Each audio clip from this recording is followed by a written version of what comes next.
Hello and welcome to the Change Gang podcast with me, your host, Laura Ordeal. I'm here to help you hold on to your sanity and your soul as you move through big change in your life. I'm here to guide you, inform you, and hopefully help you to triumph over trauma and the long list of symptoms that come along with it. This podcast series is to bring knowledge, share stories, and open up conversation around hope for those of you that suffer with the difficulties that present themselves in your life, from diagnosed or undiagnosed trauma. Labeled or not, I know you need help, and so do those that have graciously taken the time to have these conversations with me. So let's get to it.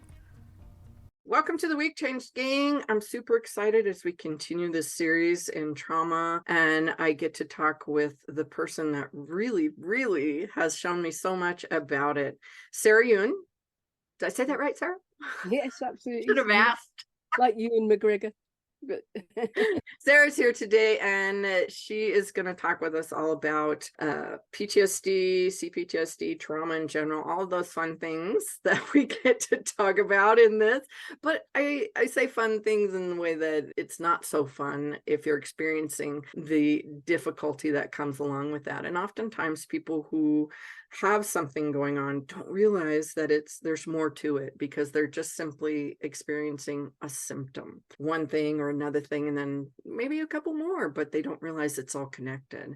And Sarah really helped me realize that it is connected. There's so much of it that's connected, and she's had her own journey. So I'm going to ask a little bit about that to begin with. Sarah, why did you start to work with people in the trauma area? I know you had a little bit of your own situation that went on. So if you can share about that. well, I'm not a normal therapist. I haven't been doing it for years and years, and it wasn't my main career.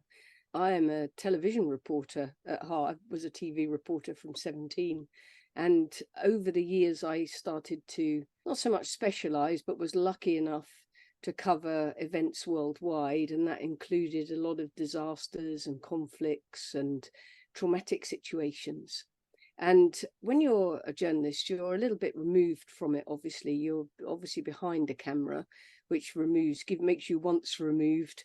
And then you've got to try to present an overview of what's happening. So again, you're twice removed in that respect. And I think as the years went by, it became difficult to remove yourself from a situation. And I was the reporter who was always there, yes, wanting to interview people, yes, wanting to take the pictures, but then I'd be round the back handing out food and giving people a hug, and it would stick with me, these people's faces and the pain that they were suffering. And actually, over time, what really worried me was that I didn't feel anything. And I guess that was just the body's natural defense to try to insulate you against what you were seeing. And a lot of people saw a lot more than I did. But even the bits that I saw in Africa and in different earthquakes and tsunamis and disasters was enough for one day to make me look down on some bodies that were floating in the water in the Philippines in 2013 and feel nothing and think, why don't I feel anything? Maybe I should worry about this. And it wasn't particularly affecting me at the time in terms of my general happiness. I'm a pretty happy person, a pretty easygoing person. But I did find that my levels of snappiness increased and that I couldn't tolerate certain things, if they said things about, other people being hurt, that they didn't care that other people were being hurt, or they were supporting people being hurt or killed. My snappiness certainly kicked in. And before that incident in Taliban, I'd been in a situation where I went to Afghanistan for 2 years. I was taken by the British military to be an advisor, and I thought that I'd be sitting in an office somewhere advising them on how to deal with media issues. But I ended up being in combat, and I ended up being embedded with troops as a help to them as to how to deal with the media when they were in awful situations, and found myself at 45 running at compounds and dodging gunfire and vehicles being blown up around me. And so everything in my career seemed to be pushing me towards something that was much more spiritual. I'm a very spiritual person anyway, but towards something that was that was far more, I need to do something rather than just stick a camera in people's faces. And perhaps I just needed to do that for me too, because I wasn't happy that we would go to places, film the hell out of it, interview everyone, and then say bye and walk off. And I worry about some of my journalistic friends who probably feel the same way as me, but aren't quite sure that they wish to acknowledge it. So I felt myself being pushed more and more. Most of my life, I've been pushed to do something. One day I'll wake up and there's a voice in my head saying, do that. And I'm like, oh, okay. And so I felt I needed to do something psychological. I'd always been interested in hypnotherapy. I'd done many television programs on hypnotherapy, fascinated by it, fascinated by Brian Weiss and past life regression. And so I decided firstly, I thought I'll be a psychologist. And then I realized I don't really agree with a lot of psychology. I don't agree with that you've got something wrong with you. This is the symptom. Okay, well, name your diagnosis, your symptom, and there you're done. And this hasn't achieved anything. It hasn't taken away the symptom, hasn't taken away the feelings. It's just, we put a label on it now, so now you'll be all right. And I thought, if I go into a psychology class, I'm just going to start causing havoc. And then I thought, well, hypnotherapy. I actually woke up one morning and this voice was going, hypnotherapy. And so I thought, okay, I'll learn that.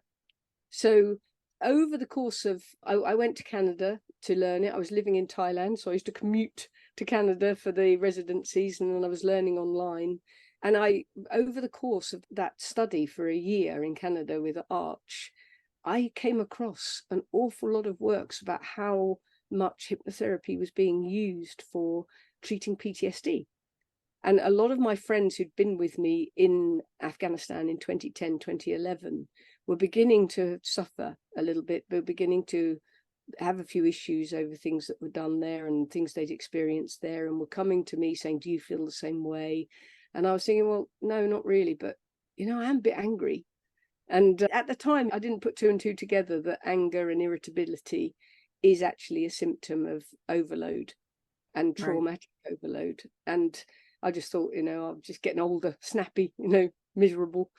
And so I started studying the work of a chap called John Watkins, who was an American psychiatrist in World War II, who was given the worst of the cases coming back from the European front to try to see if he could get them out of the things that they were experiencing, because nothing else was working. They tried, normal therapy, normal psychotherapy, play therapy, art therapy, horse therapy.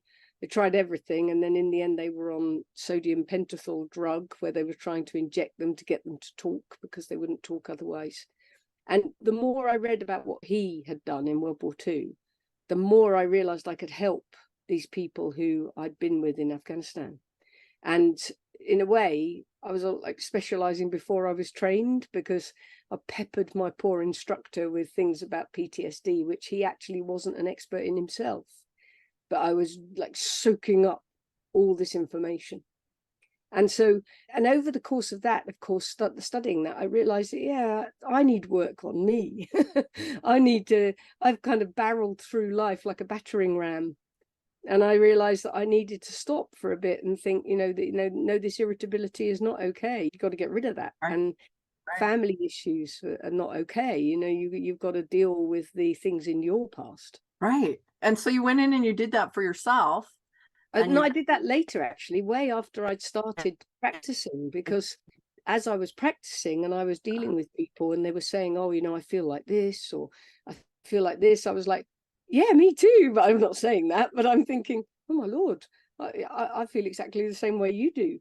And also the one thing that really stuck out in all the research I was doing was something actually that Freud noted way back at the beginning of this last century, and was that the root was coming from childhood. So even though people had gone to war and experienced the most awful circumstances and been tested morally in a horrible way, the people who were developing the symptoms that we would now see as PTSD, a whole gamut of them, were people who had struggled from the very beginning of their lives. And it's always, the dichotomy has always interested me, that you would think that if someone had a really tough life and had to look after themselves really early on and had gone up through life, battling really, they'd be the most resilient. But they're not. It's a question of physics. The more you put on top of someone, in the end, that weight will break something. And the person who's had a very easy life and lovely, loving parents and happy brothers and sisters and got what they needed in life, met someone lovely, got married, they have more resilience than the people who've been struggling from the very beginning. And a lot of people argue against me on that and say, that can't be true. But it is. And as I say, it's not PTSD, it's physics. It's simply Right. that in the end, one straw will break the camel's back. And I'd had a very difficult childhood, and I'd certainly got what I call like paving slabs on top of paving slabs of trauma and upset and bad treatment. And I realized that that was coming out through me, and it was coming out through my clients. And now my practice is very much, come in, tell me how you're feeling, what's going on in your life. And then, but very quickly we'll start to look back through their lives just to see, is this a person who's really fought for survival, fought for existence, and maybe just fought to have the right to be heard, and lived in a situation that's very terrifying or fearful. And all those things that we couldn't address when we were little just get shoved in a big box. And then when the box is full, there's no getting that lid back on, which is why you can't escape these feelings. You can't sit there thinking, oh, maybe they'll disappear. And I realized that it was coming out in every aspect of my life. I was angry about my childhood. I was as angry about my childhood as I was angry about the mistreatment of people in Afghanistan, and it was like everything was interlinking. If you acted in an unjust fashion around me, I could explode. And you might say, well, that's a good thing. It's good to have a moral compass and to impose that moral compass on the world around you. But actually, you can't. You can only worry about you. And you've got to find a way to accept that not everyone's like you, but you can have your own moral compass, and you can try and keep navigating your way forward on that moral compass, but you can't allow the people who aren't like you around you to make you explode. No. And that's so true. And I love the way that you put that about it being physics, because it's such a different way of looking at it. And you talk about the paving slabs. That's one of the things that when you're explaining it, you have like that little walnut that's there, and then you put something heavy on it, and then you put another heavy thing on it, and you continue to stack those things on it, and it eventually cracks and gets crushed. And obviously, whereas someone who hasn't had some of those heavy things put upon them, they're whole and they're going through it. So then later, when they do have something heavy put on, it's not as much pressure, it doesn't crack as quickly and easily. So that's a very simple, easy way to see and understand. I love that. And when I you think shed there's a stigma, isn't there, with PTSD? There's a stigma that you're weak, that that other people are fine and you seem to have cracked. And in the Second World War, that was the thing that was making the psychiatrists be puzzled. How come, Bob and Bill could go into the same battle and experience the same circumstances and the same loss, but Bob's fine and Bill's in pieces?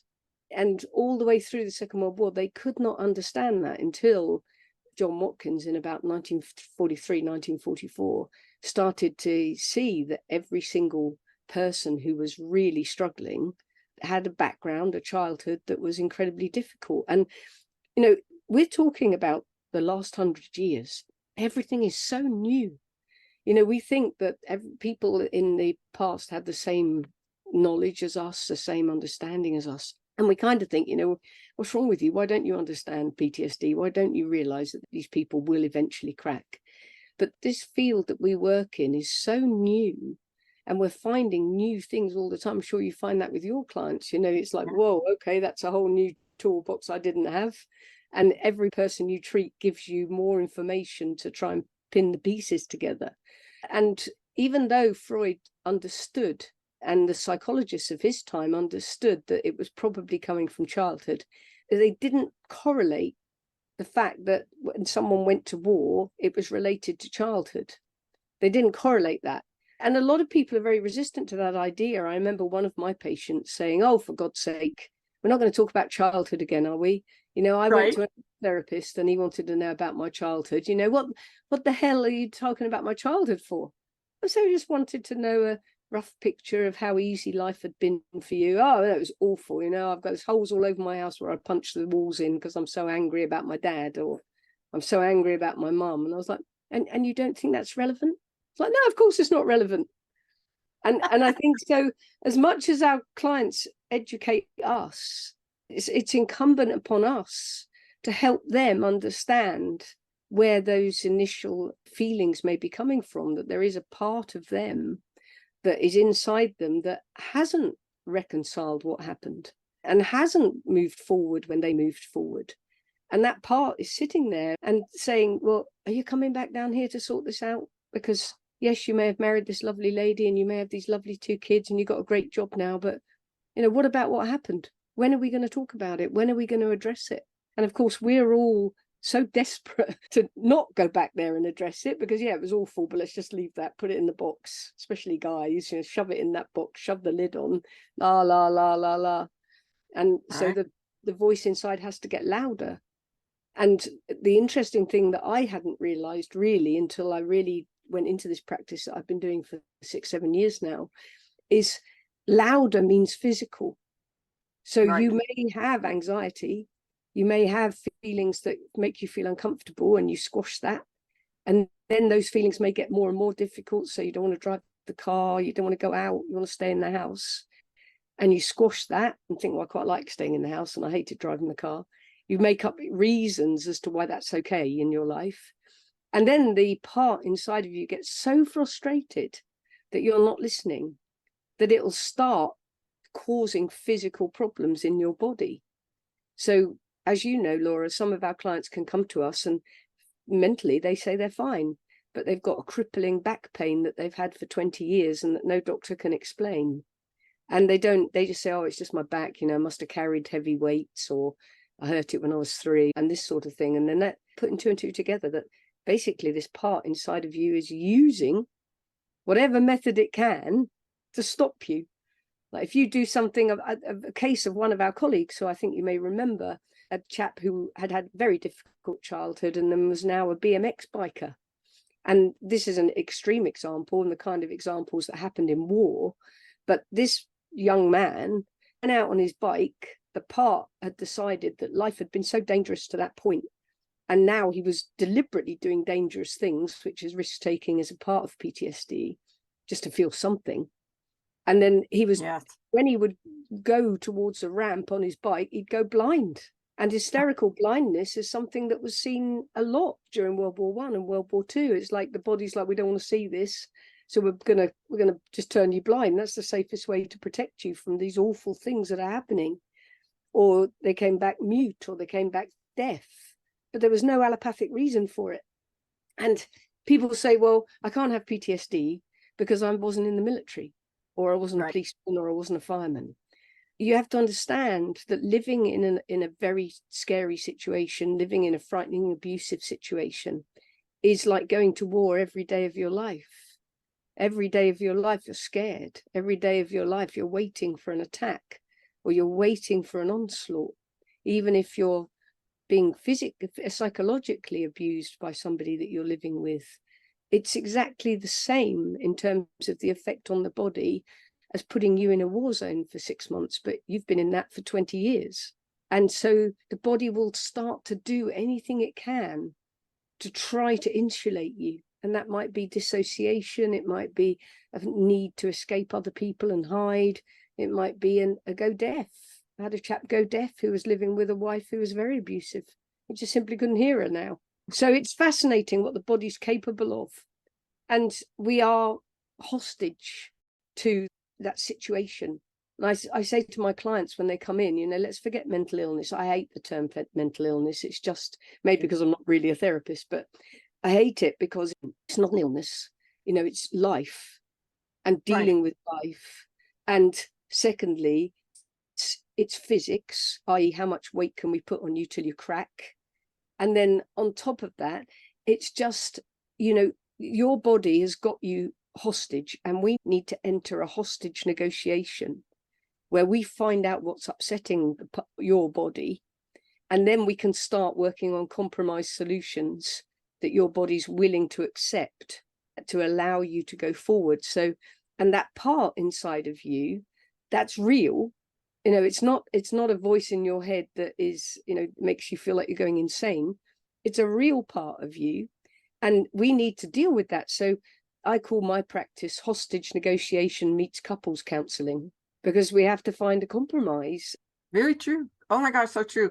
And one of the things, and that was very surprising to me in the process of learning with you, but it makes total sense, is that when you talk about some of the predispositions for later experiencing those, the trauma that comes, the PTSD, whatever you want to label it as, the difficulties, you don't think about as you grow up that was actually a trauma. It could be something when you were tiny that your tiny person was traumatized by, that you're not going to be traumatized by today, but it was very much so that way. And you've shared some great stories about some of that, but even having a premature birth, and that is very traumatizing for that baby. If you think about it, that's a big deal.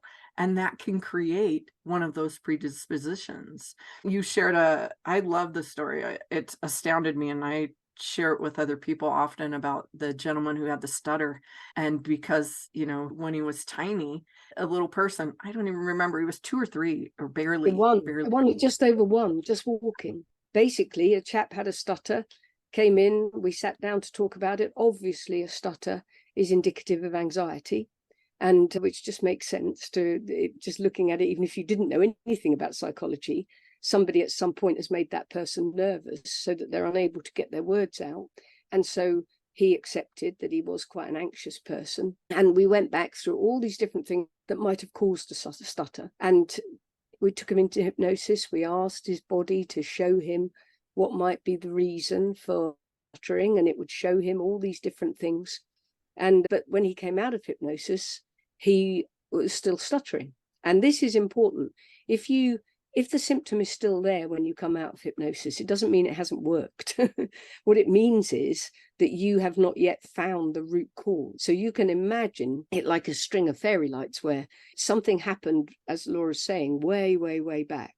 And then other things happen to you, which then build on the initial feeling that you had when that first thing happened. So we went down his string of fairy lights, which was an analogy given to me by a patient who saw the fairy lights in his own session. And we went down those string of fairy lights, and we kept going, you know, session 4, session 5. So if you're in therapy, keep going unless it totally dissipates and you suddenly feel a eureka moment. Keep going, and don't feel that your therapist is no good at what they're doing, because any therapist can only go as fast or as quickly as your body is willing to show you what was wrong, because it's so worried about you that you're so upset all the time that sometimes it will show you things off to the side which weren't actually the most important thing. But it's like, you know, yeah, there you go, that's it. And you're like, no, it's not that. I can still feel it. So this chap could still feel this issue with stuttering. And I think it was about the 5th or 6th session, I asked again, you know, I tried different routes in like you do, Laura, and at the end I asked again, could you please show him what caused these feelings in him and this stutter? And he said, oh my Lord, I saw me as a tiny baby, and I was running into the kitchen, and I was just walking. And he said, and as I ran into the kitchen, I tripped over my fire engine, and I grabbed the tablecloth to stop my fall. But his mother had just baked a birthday cake for his dad and had put it on the table. And so as he pulled the tablecloth, the cake went everywhere. Obviously, Mum turns round and, you know, having never berated a baby before or anything like that, starts going, oh my God, bad baby, why would you do that? Thinking that he's walked up to the table and done it on purpose. And he said, I felt this unbelievable need to explain to her what, you know, I didn't do it on purpose. I came in the room, I fell over my car, you know, I didn't mean to do it. Oh my God, I'm so sorry. He said, but I couldn't speak. I was only like 18 months old, and I couldn't get any words out. And she was like, oh, what the hell am I going to do? He'll be home in 2 hours. There's no birthday cake. Just as we as parents would have had that outburst, not ever in a million years thinking that outburst was traumatizing the baby, was upsetting the baby. You think it's a baby. What does it know? It doesn't know anything. mummy's running around the kitchen, it's not relevant to me. And I think this has taught me that we are compos mentis as fully formed emotional people, as tiny babies. So this chap internalized this almost fear of his mother for the first time in his life, being angry with him and shouting, and the fact it was his fault. And from that moment on, he had stuttered, and he went back and spoke to his mum about this incident and said, did I always stutter? Should I have, from the minute you could speak, you stuttered? Because of course this had happened before he could speak. Right. And so, but from that day forward, what was interesting was when he came out of hypnotherapy, we were just talking about it, and he's like, oh my God, it's amazing. And it took us both about 5 minutes to realize, you're not stuttering. And he's like, no, I'm not. And that was the last time he stuttered. But the body needed him to understand it. The body needed, do you remember when I was so small, and we were so small, and we were so upset, and and we didn't get over it for days, that mummy had shouted at us and all this kind of thing. And the body was holding the upset and the emotion of this moment. And so, even the death of a pet to a very small child. I had another lady who was having panic attacks whenever she entered a market square. And it didn't matter which market square. She'd go to France and enter a market square, and she'd have a panic attack. But she was fine if she wasn't in the square. She lived in a market town in the UK, so she had to avoid the market square, which obviously is a problem in your life if you're living in that town. And when she went back, she found that she had got lost in a market square when she was 3. And a kind lady had picked her up and tried to find her parents, couldn't find them. So the lady thought, well, the best thing I can do is take the child home. Maybe they've gone home without the baby, not realizing. So I'll take the child home and call the police. So she took the child home and was giving it a biscuit and a drink or whatever. And every time the baby in hypnosis, this woman remembered saying, where's my parents? Where's my parents? And she said, oh, don't worry about that. You're fine here. You're perfectly safe here. And so the young baby believed they'd been kidnapped. And she had called the police, but the baby had no concept that she'd called the police. The police were trying to find the parents and were saying, can you hold on to the baby for the moment? The woman's like, yeah, no problem. I'll look after it. If you can send someone out around town, try and find the parents. And for about 2 hours, this child thought they'd been kidnapped. And eventually they were reunited. But the trauma of those 2 hours was enough to keep this woman out of a marketplace for the rest of her life. Right. And that's the part right there, that if you experience that now, as an adult or even as an older child or something, you would have understood. It would have been a different situation. You would have handled the cake situation differently. You would have handled the, having help from someone that you didn't know totally differently. But your brain, it's all about that, isn't it? It's resources at the time. Yes. Some people are scared to do hypnotherapy because they're like, what am I going to find out?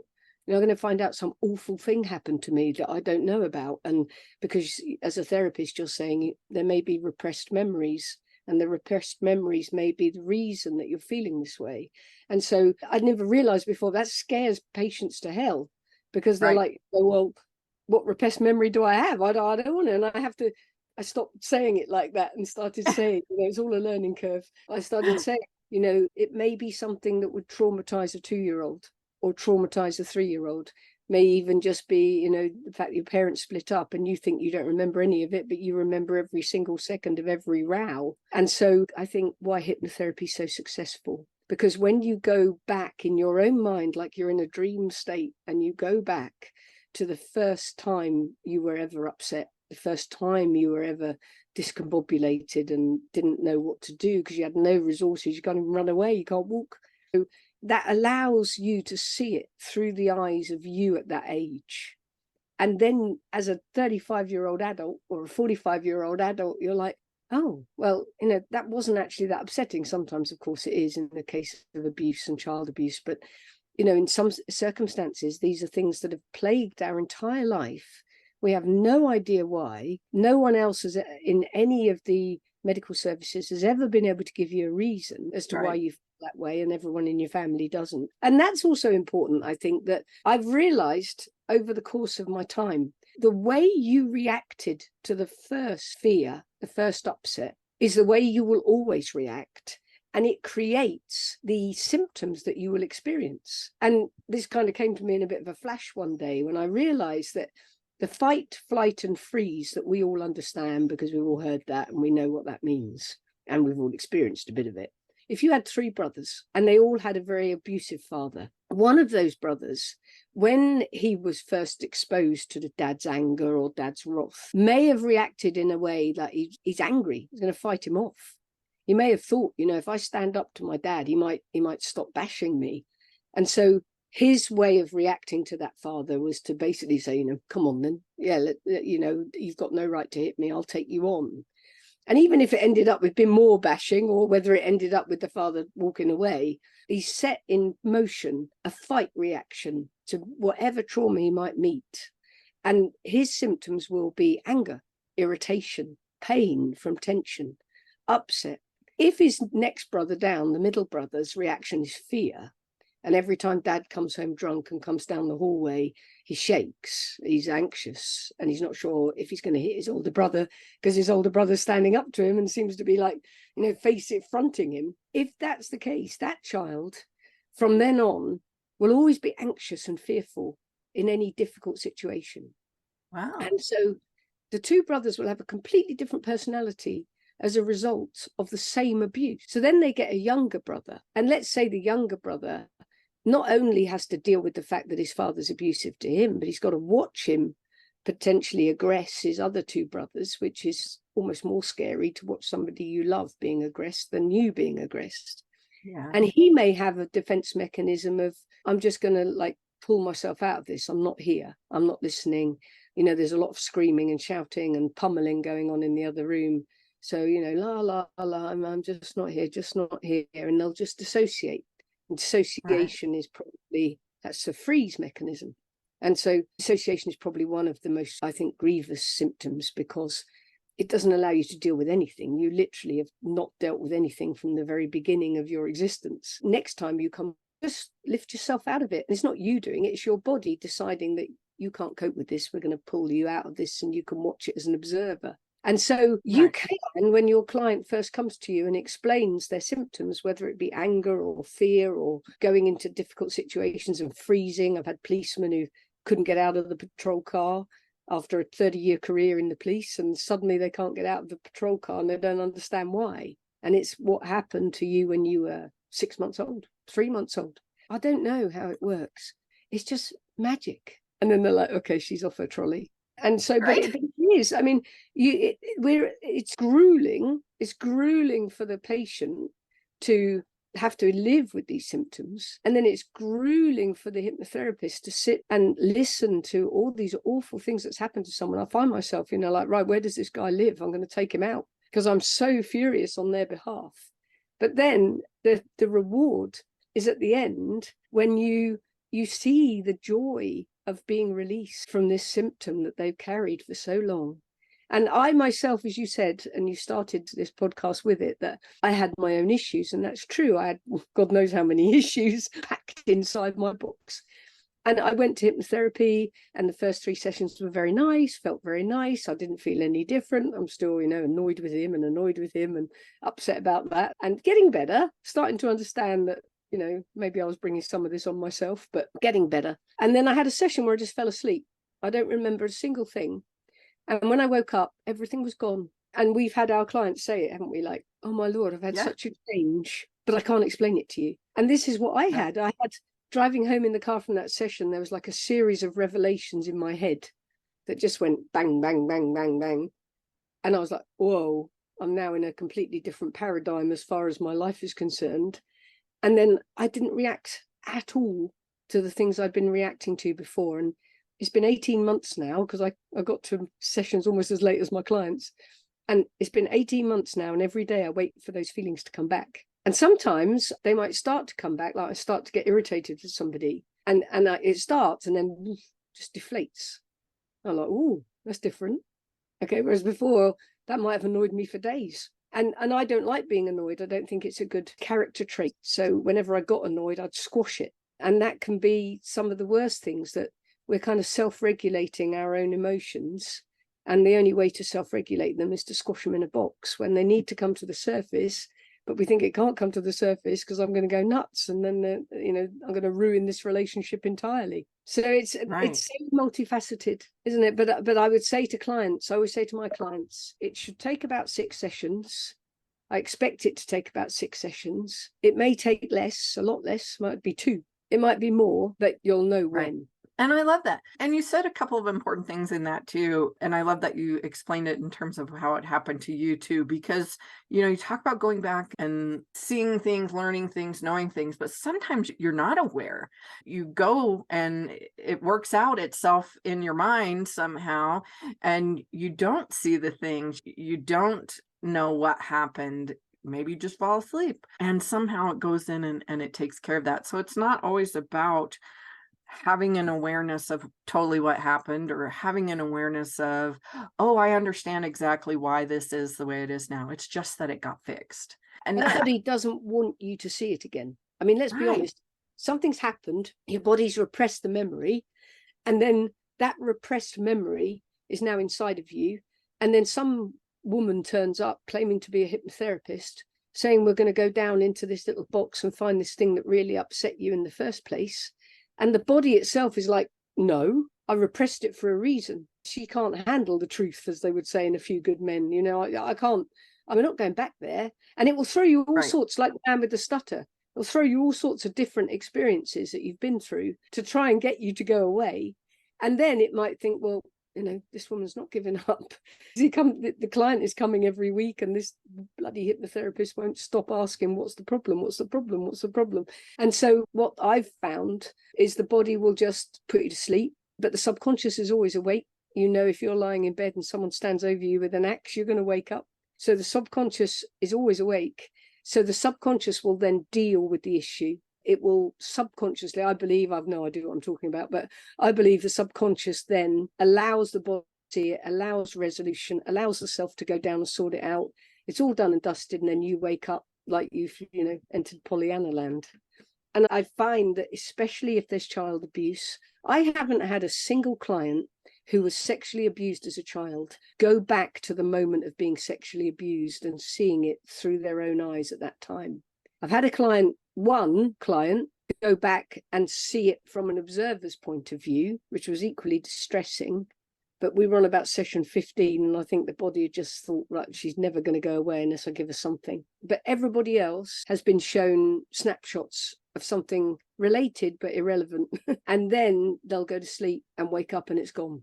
They'll even go back into what appears to be a previous life and show them something that relates to how they're feeling now from a previous life. And I don't know whether those memories are real or whether it's the body making something up just to really get rid of you, or whether we have those imprints in our body, which from our own DNA or from our great-great-great-great-grandfather's DNA. I mean, who knows how the body works. But if you've been through something really, really horrendous, in my experience, it will give you an analogy rather than that. But that analogy is enough to make you lose all the symptoms you're suffering. I just want to say that people are sitting there saying, she's only been doing it for 7 years. How does she know anything? If she read a book or two. And so I think what's important that I should state here is when I decided to investigate PTSD, I went to the military, who obviously I knew very well, and said, hey, I've got the cure for PTSD. And they're like, yeah, sure you have. And I said, all right, I'll go away and show you. So I went away and I did 10 studies, which there's a book that people can have if they'd like, which I'm sure you'll give them a link to, where those 10 case histories showed how people used hypnotherapy to eliminate PTSD in 6 weeks. And I went back with my Christmas present to the military and said, here's my 10 studies. And look, they all got over it in 6 weeks. And I mean, I don't mean feeling better. I mean, it's gone, totally gone. And they were interested, but still thought, you're a reporter, what do you know? This was only, some years after Afghanistan. And so I was banging on the door going, come on, I can sort this. I was banging on the Surgeon General's door and the head of the Defence Authority, and they were very receptive, but there was a huge wall, obviously, because of who I was. And then one of the guys that I treated in that study went to join a charity, and the charity came to me and said, right, we can see it works. We've seen the difference in him. So we're going to give you a blank open checkbook. You can just treat as many people as you like, treat as many as fast as you like. and we'll pay for it all. Police, health service, military, anybody. And so I started treating 5 people a day, roughly 7 days a week sometimes, for 2 to 3 years for this charity. So unlike most hypnotherapists who have people come to them for all sorts of things that are wrong with them, and they might only get, serious psychosis, serious PTSD once in a blue moon, I was getting it 5 times a day. So this bulk of people taught me far more than anything I learned in hypnotherapy training. They showed me it in living life form, and so this is why I started training other hypnotherapists, because I was like, oh my Lord, I need to take everything these guys have experienced, everything they've shown me, any which way but loose they got better, and tell everybody else, because this was like the biggest education I could have been given. So that's why I can sit with you today and I can say these things and explain that is a pattern, there is a theme in everyone's life. Every single person with PTSD has a theme. When they find the theme, the symptoms disappear, because they find the root of the theme, and then they understand, I've been reacting this way since I was 2. And sometimes people will say, well, I found the cause of my PTSD and it was something that happened when I was 12. So why does this woman think that it's got to be childhood? She's generalizing. Well, because I think from things I've heard from other people, you might have an analogy from when you were 12, because the body does not want to show you what happened. The body does not want to show you what happened when you were 2, because it was too distressing. So I'll give you an analogy when you were 12, which was exactly the way you reacted when you were 2. So, we're all fumbling our way through, aren't we, as hypnotherapists? We're all learning every day. Yes, we are. And I love it. It's so funny because sometimes when something is so simple, people try to make it more difficult. And I see that so often, like, especially in the conversations, and, people try to come and talk to you with the people that you're teaching. It's like, yeah, but should we try this, or should we do that? Or do we need to add this, or will it work for that? And I love it because you're so consistent with your answers. It's like, just do this. If you just do this, you need to record yourself saying, just do this, because it's a battering ram. We have to have the confidence as hypnotherapists to know, 1, we're not in control. 2, we are simply tour guide Barbie, and the body will do what it wants. If it doesn't want to go into hypnotherapy today, it won't. If it wants to bring the person out midway through your wonderful session, it will. You have no control over it.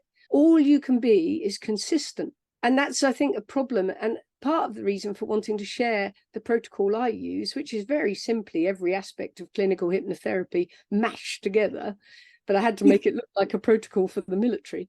But if you start to waver yourself in your heart and think, oh, I've done 2 sessions, they're not getting better. Oh, okay, well, let's do a bit of healing over here. Oh, let's go over here. You are showing the ego part that you're scared of it.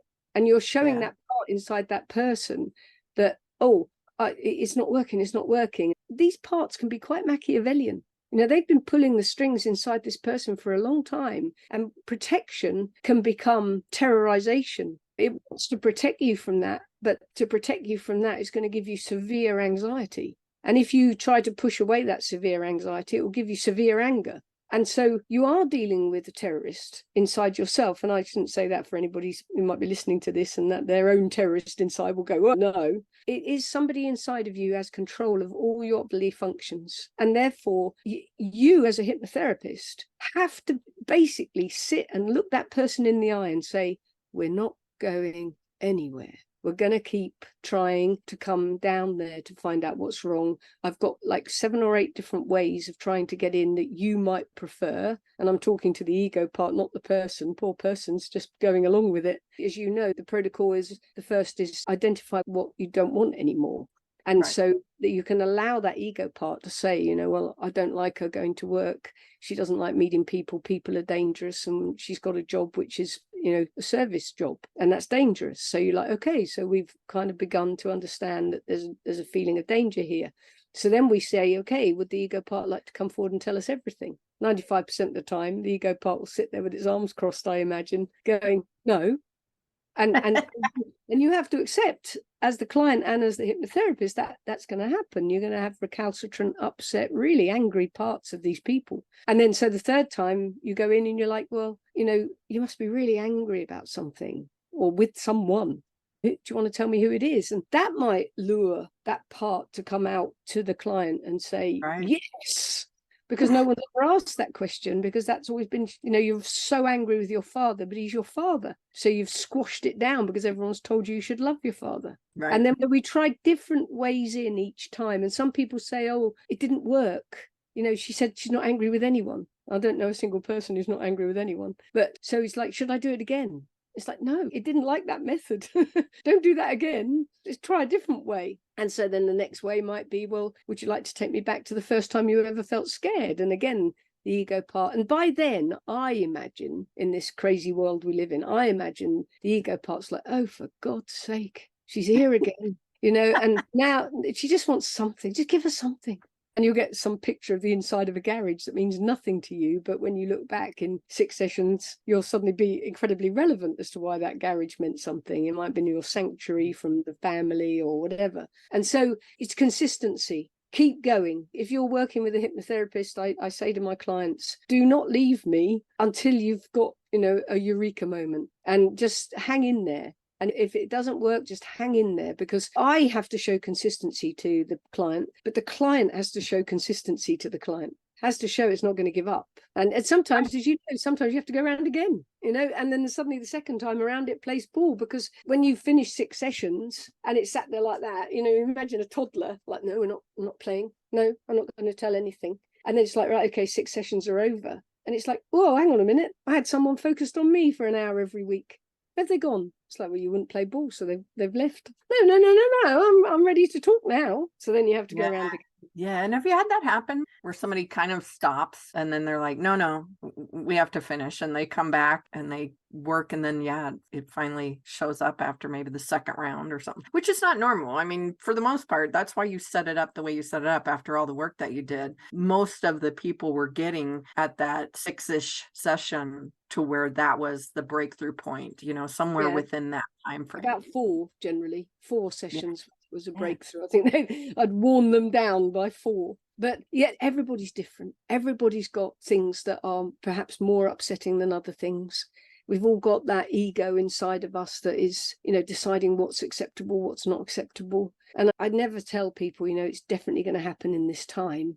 But then I remember when I was in training for hypnotherapy, my trainer said, never show any lack of confidence, and it will work, full stop. And he said, you got to put it in neon on your forehead. This will work. And so I'm actually quite famous for everything that happens, I see as a good thing. And I know a lot of my clients have said to me, for Lord's sake, is anything not going to be good? But they come and they say, oh, I haven't slept all week. It's like, that's a good thing. That means your mind is processing things and it wants you to know it. Okay.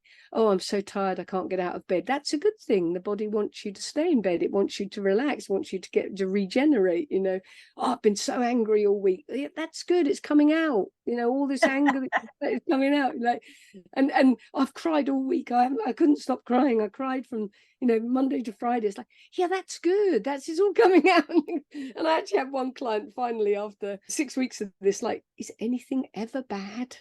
I was like, no, anything that's happening is not bad. Anything that's happening is moving, so, and even if they're absolutely stuck and nothing's coming, they're not getting anything or whatever, then I just say, it's okay. You are now aware you're being stymied. So just wait it out, last it out, like trying to get a toddler to sleep at night. You just have to do it every night until the toddler gets bored of sitting there looking at you sitting next to the cot. In the end, it will sleep. Yeah, that's so right. And I think some of the stuff, I could go on obviously and chat with you for a very long time, because there's so much more to it in so many different ways in how things show up and the processes that people go through. And it's all a part of the process. There's not something that is way out there really. We could go into some of the really unique and interesting things, because our mind is so unique and interesting, each one of us, and it's connected in so many different ways to the world and the universe. And so it's going to work through your particular issue in the way that it connects with the world. Just never feel defeat, even if you're at your lowest ebb, even if you feel like,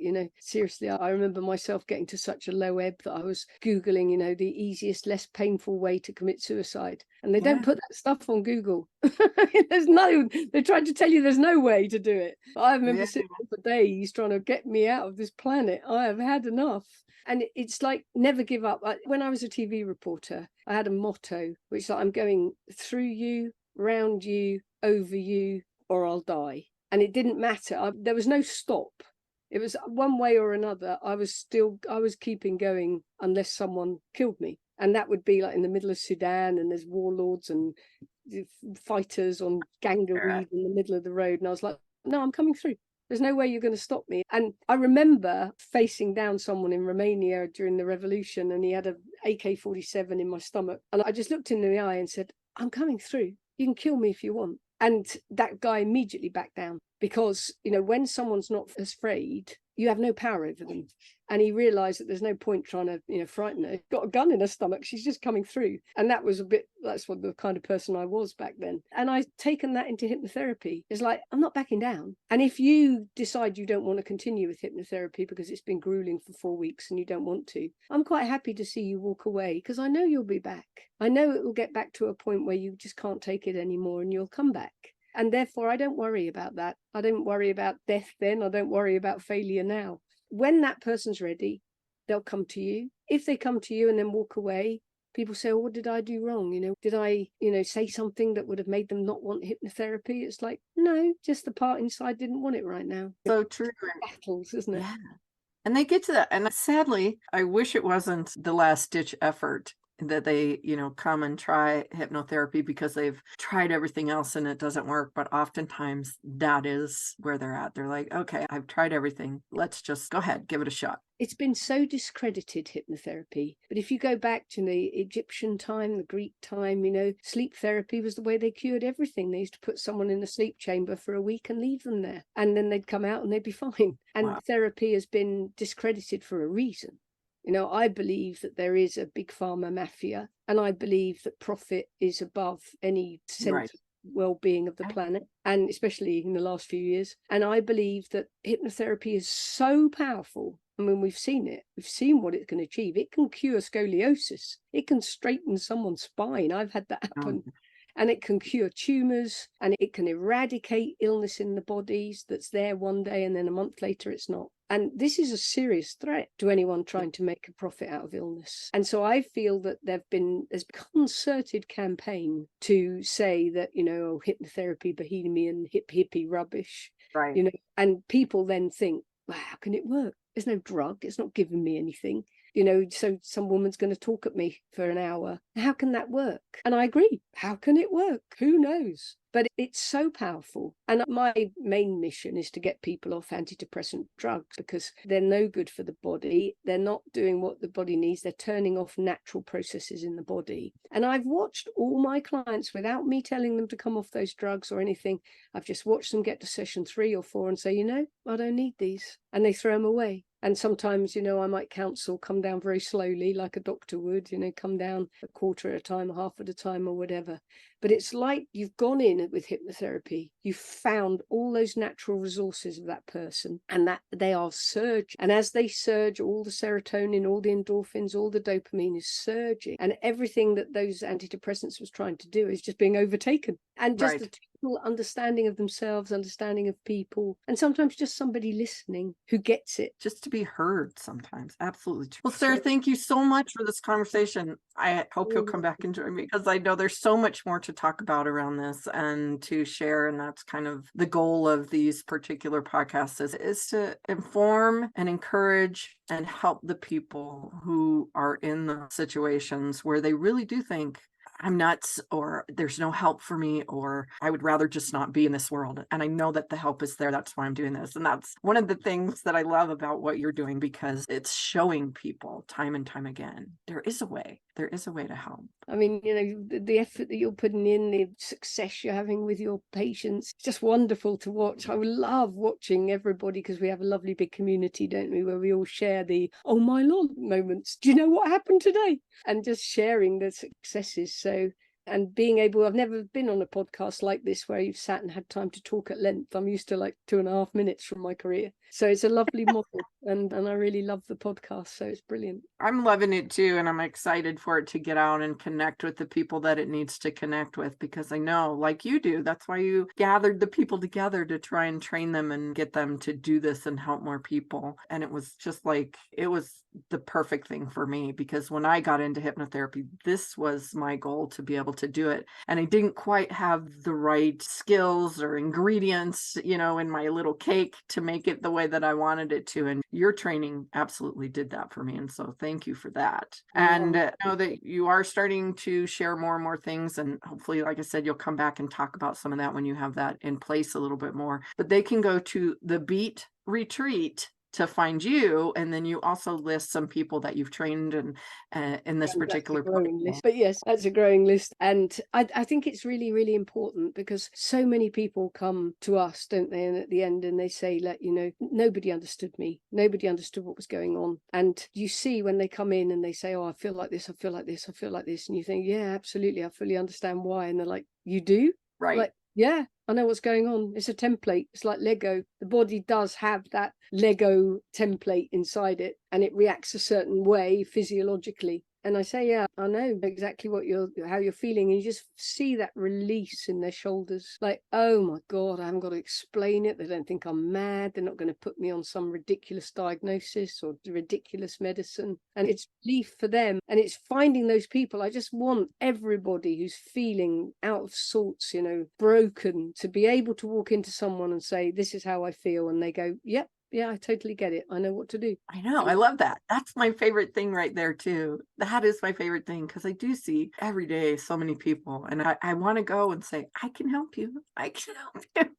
Yeah, and you become like you're like this bizarre person, aren't you? Walking around at dinner parties, people start talking. I'm like, oh, you got back pain? I can get rid of that if you like. Yeah, I can come see me. I can get rid of it in a few weeks. And in the end, people just think you're nuts. Like, nothing's a problem. Every illness you've got, I can get rid of that. Or try this recording. I hand recordings out like sweeties, and they're like, oh, I've been doctor, I'm on steroids, I'm on antibiotics. I'm like, hey, you don't need that. Take a bit of colloidal silver and then listen to this. Start here. Yeah, and I hear myself, and sometimes I'm replying to people on Facebook, and I'm like, Sarah, you sound like a lunatic. And you're like, yeah, but just keep going. And I've been led to this. And in every step of my life, I've been led. Everything I do, I was led into. And I've even been led around countries. I've got 5 dogs. I used to have 8 dogs. And literally 2 months before countries have put the block up to being able to fly into countries with dogs, something has come into my head, and somebody said, you got to move, like right now. Like, what do you mean? You got to move, and circumstances will make it that I've had to move. And then 2 months later, that country will say, oh, we're not accepting any dogs coming in anymore. And you're like, wow, somebody moved me. And so just as in personally, I've been moved into places where I can work well and without a lot of present day stresses everyone else is suffering, I've been led professionally all the way through this learning curve. And I get led from book to book to book. When I need something new, it's like it gets given to me. So I kind of feel, I know it doesn't sound like I've got some sort of savior complex, but it's not that. It's like somebody wants this information shared, and they want more and more people to have access to this, to rise above everything that's trying to pull it down. And that's why we're here, and that's why we're talking, is to put it out there even more. Well, thank you so much. And for anyone that wants to connect, all of the information will be in the show notes so that you can find, and Sarah has some amazing resources. I send people to her website quite a lot, just because she does have a lot of the free resources, a lot of information there about understanding maybe what you're going through, why it's happening, and the processes of how to help with that. Track of your own success, just the things you've told me in the past 6 months or so, the change that you're making in people, that you have all those tools to help anyone as much as I do.